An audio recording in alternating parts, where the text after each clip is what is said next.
Olá, meu nome é Oswaldo Sereia e vou falar hoje sobre o vaticínio à luz da espiritualidade. Ao longo dos tempos, a capacidade de prever o futuro foi sinônimo de avançada espiritualidade.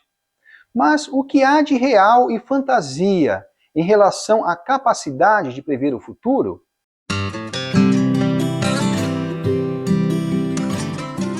A capacidade de prever o futuro foi tão intrínseca ao desenvolvimento da espiritualidade que os grandes líderes espirituais da Terra e muitas culturas até hoje são chamados de profetas. O termo profeta aparece com incrível frequência na Bíblia. Correntes como o islamismo e a fé Bahá'í até hoje chamam de profetas todos aqueles que vieram em nome de Deus, como Cristo, Buda, Krishna e outros. Assim, o termo profeta tem uma relação muito íntima com a espiritualidade. Profeta é aquele que faz profecias, ou seja, aquele que fala sobre algo que ainda não aconteceu. O termo oráculo é tão antigo que se perde na penumbra do tempo. Mas é fato que na mais remota antiguidade existiam os oráculos, onde se conversava com Deus e obtinham-se conselhos. Os oráculos aparecem com certa frequência na Bíblia, na cultura grega antiga, na cultura hebraica, entre outras. Os ciganos têm um forte ingrediente de previsão de futuro, as famosas bonadítias. Práticas como a cartomancia, tarô, búzios, entre tantas outras, assentam-se na possibilidade de se prever o futuro.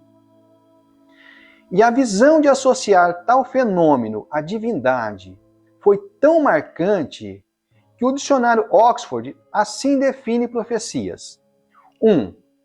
Predições do futuro, que se crê de inspiração divina, vaticínio. 2. Predição feita por indivíduo que pretende saber ler o futuro, previsão. Porém, nos dias de hoje, temos bem definida a diferença entre a previsão do futuro e a inspiração divina, o que outrora era uma mescla quase inseparável. Mas ainda persiste uma dúvida, se de fato existe a possibilidade de se prever o futuro, pois são comuns as memoráveis previsões de fatos que irão acontecer. Por exemplo, Nostradamus aparece no topo da lista quando falamos em previsão de futuro. No que pese sejam tão complicadas as suas centúrias, que por ele descritas que normalmente, somente depois dos fatos acontecerem, é que conseguimos fazer a correlação entre o que está escrito e os fatos em si. Porém, a vida de Nostradamus é repleta de fatos que mostram a incrível capacidade de prever o futuro, tendo previsto, inclusive, a data que seu túmulo seria profanado e a morte imediata do profano. Em nosso dia a dia, deparamos com pessoas com tal capacidade e com previsões que, por vezes, dão muito certo. Eu gostaria de trazer aqui fundamentos científicos e espirituais acerca da possibilidade de se prever o futuro. O primeiro ponto contrário é que estamos construindo agora o nosso futuro. E como temos livre-arbítrio, está em nossas mãos o futuro que virá. Acreditar num futuro previsível seria engessar nossas ações, fulminando o nosso livre-arbítrio.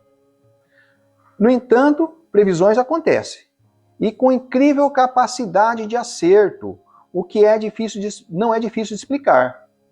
Vejamos, eu fiz inscrição para um curso que se inicia na próxima quinta-feira à noite.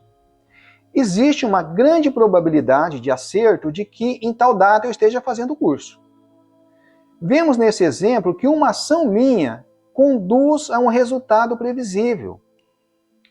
Se eu imaginar o que estaria fazendo daqui a um ano, numa tarde de segunda-feira, existe uma grande probabilidade de que eu esteja trabalhando, pois minha rotina de vida estabelece que trabalho de segunda a sexta, das 12 às 19 horas.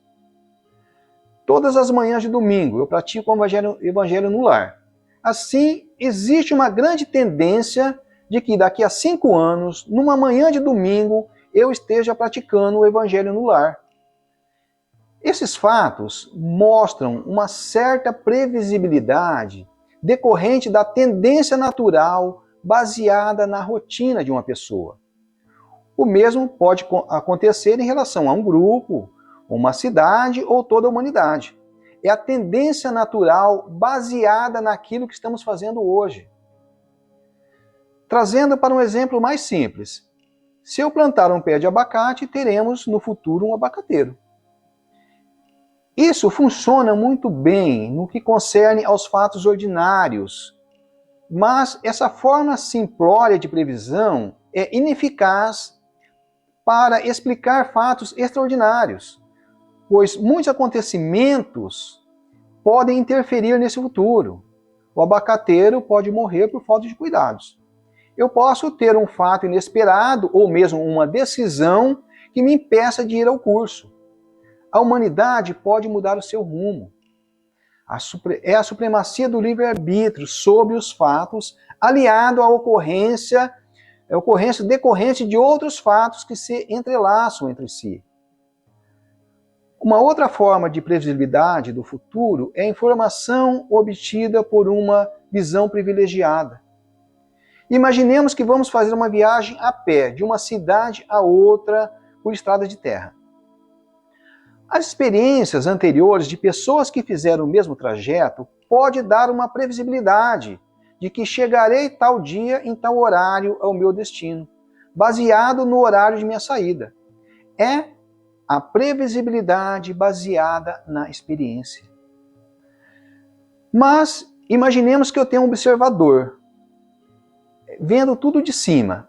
E ao ver de cima, constata que existe uma emboscada em determinado ponto do caminho.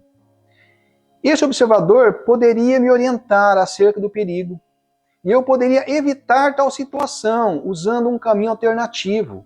E assim, graças a uma nova previsão, a previsão temporal de chegada poderia se alterar. Eu poderia ignorar esse aviso e ser vítima da emboscada e jamais chegar ao destino.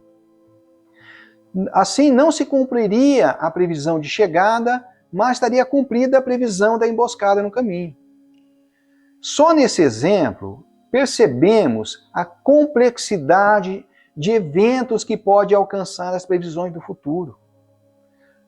Uma outra forma de previsibilidade seria o nosso planejamento encarnatório.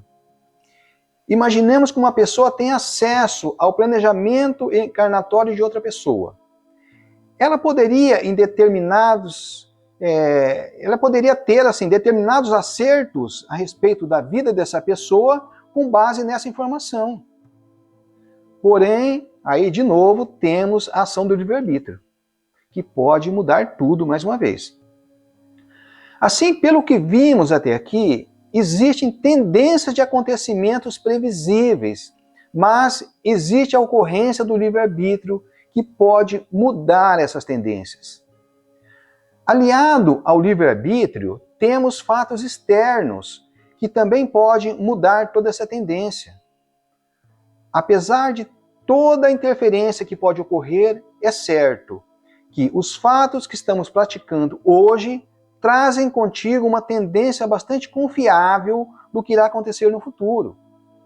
Também a lei de causa e efeito pode nos trazer uma previsibilidade de resultados futuros de nossas ações. Assim, se tivermos a possibilidade de analisar os fatos em uma multiplicidade de concatenamentos, teremos uma ideia bem precisa do que irá acontecer. E isso não é mágica, é ciência. É o que ocorre com as previsões climáticas, que conseguem prever com incrível capacidade de acerto como estará o clima com considerável antecedência. O mesmo acontece com os indicadores econômicos. O historiador Alan Richman é conhecida como Nostradamus das eleições dos Estados Unidos, por sua incrível capacidade de acerto do ganhador das eleições presidenciais daquele país. E seus resultados são obtidos pela análise conjuntural dos fatos, tá? Embora ele tenha errado na última eleição. Mas o que dizer dos acertos advindos dos oráculos e dos leitores de sorte em geral? Esses, ao que parece, desafiam a ciência, porém estão sujeitos às leis da espiritualidade. Com o advento do espiritismo trazido por Allan Kardec, veio à tona o termo mediunidade. Porém, a mediunidade, ainda que desconhecida, é um fenômeno que sempre aconteceu na humanidade. E esse fenômeno mediúnico, por vezes, era visto como um diálogo com Deus, como acontecia nos oráculos. O mesmo também se dava com as pitonisas e os profetas. Daí a associação de profeta com o ser iluminado espiritualmente, a ponto de ser colocada como o enviado de Deus e trazer aquela confusão que já nos referimos aqui. O fenômeno mediúnico explica não só as atividades dos oráculos e dos profetas, como uma extensa gama de fenômenos. No exemplo que citamos da pessoa que seguia por uma estrada com destino a uma outra cidade, o que seria essa visão privilegiada, senão um espírito que, livre das limitações do corpo físico, tem uma liberdade de locomoção. E essa visão privilegiada, e por um processo mediúnico, traz essas informações privilegiadas para o campo do mundo material, por meio de um médium que muitas vezes, recebendo tal informação por um processo intuitivo, sequer imagina que são médium, sequer sabe o que é mediunidade.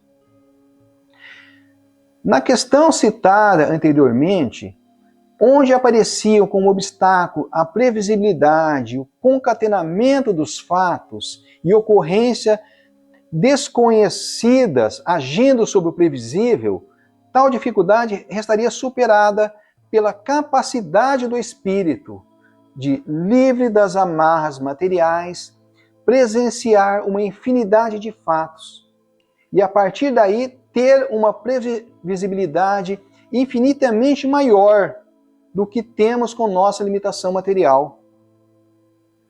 Aliado a isso, temos um fenômeno mediúnico, como a dupla visão, entre tantos outros, que nos possibilitam antever fatos com uma simples visão privilegiada do que normalmente temos em relação a esses fatos.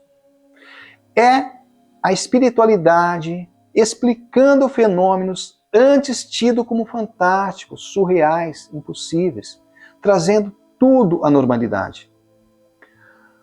O Livro dos Espíritos, nas questões 868 a 871, no tópico Conhecimento do Futuro, deixa claro que existe a possibilidade de saber acerca do futuro, mas das limitações impostas por Deus. De igual forma, o Livro dos Médiuns ressalta a possibilidade de se prever o futuro, mas traz consigo as limitações impostas por Deus, bem como questões éticas e morais contrárias ao vaticínio. No Espiritismo, prevalece a máxima de que tudo deve ter uma utilidade e prevalecem os argumentos contrários que os favoráveis ao vaticínio, no que concerne à evolução espiritual. Assim, os fatos futuros só devem ser revelados em situações muito específicas, quando estritamente necessários à evolução espiritual da humanidade ou do indivíduo. Lamentavelmente, muitas correntes espiritualistas têm se utilizado de tal expediente para atrair adeptos, bem como para ganhos financeiros. Tal prática se mostra totalmente contrária às premissas espirituais mais sérias. E por existirem a revelia da boa prática espírita, mostra um risco que poucos conhecem. Assim como é em cima, é embaixo, e vice-versa. Ou seja, assim como no plano físico, no plano espiritual temos espíritos bons e outros nem tanto. Os bons espíritos, ou espíritos mais adiantados, não se prestam ao papel de adivinhos, de leitores de sorte ou práticas congêneres. Enfatizo, primando pelo princípio da utilidade, os espíritos mais adiantados não prestam ao trabalho do vaticínio, salvo quando estritamente necessário para a evolução espiritual do indivíduo ou da humanidade. Assim, o vaticínio desfreado é papel de espíritos não tão elevados, ou mesmo espíritos zombeteiros, que se divertem com nossas crendices. E o que é mais grave, podemos tornar-nos joguetes nas mãos desses espíritos. Então fica aqui esse assunto para nossa reflexão. Eu trouxe aqui algumas informações baseadas na visão espiritual, mais estritamente na visão espírita trazida por Allan Kardec. Isso não quer dizer que seja uma verdade absoluta e inquestionável. É apenas um ponto de vista. Tanto é que nós vamos trazer um outro vídeo falando sobre essa questão já numa ótica filosófica e tem uma visão totalmente diferente dessa. E não quer dizer que um ou outro seja dono da verdade absoluta, pelo contrário. O importante é a gente trazer esses assuntos para a nossa reflexão e um aproveitamento daquilo que pode ser útil para o nosso aprimoramento. Então vamos encerrar por aqui e na descrição desse vídeo vai estar o link desse outro vídeo com uma visão um pouco diferente sobre esse mesmo assunto. Muito obrigado a todos.